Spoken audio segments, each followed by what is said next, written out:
welcome to Love Every Moment, coming to you today from Colorado Springs, Colorado.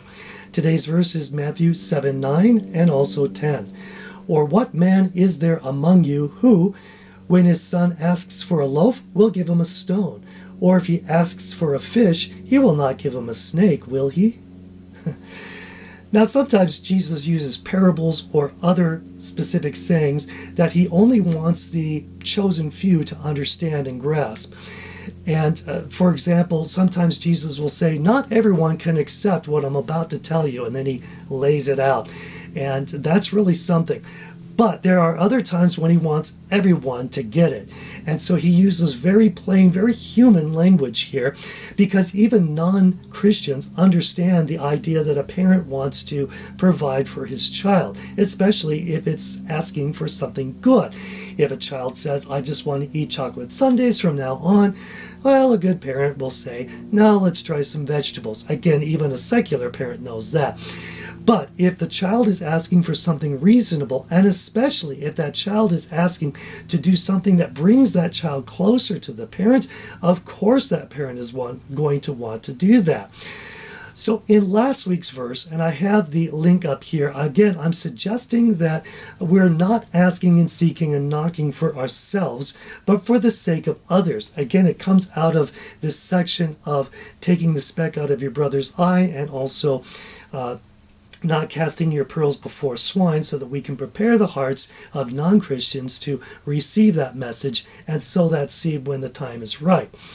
So let me go over again what asking, seeking, and knocking might look like in this case.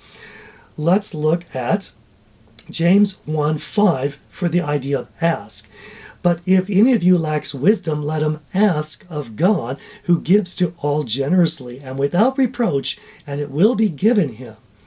So here we are asking for wisdom, and it is a guarantee if we are asking for wisdom on how to show love for someone else, how to help a brother come closer to God, or help prepare the heart of a non-believer so that he will receive the message of the gospel.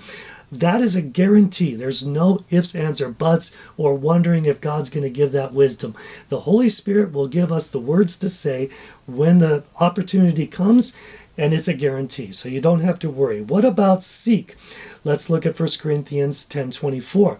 Let no one seek his own good, but that of his neighbor. And so let me throw this question out for you to mull over. What is the best good we can seek for our neighbor? And I'll come back to that. What about knocking? Well, of course, we knock on doors, more or less. So look at 1 Corinthians, I got the wrong verse. 1 Corinthians 16:9. For a wide door for effective service has opened to me, and there are many adversaries. And I want to suggest this. Paul might be excited that there are adversaries. That's more opportunities knocking at that door.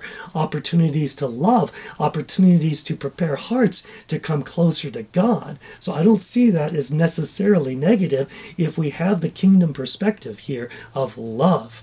So we are asking, seeking, and knocking for the best good of others. So let me take you through this and wrap it up.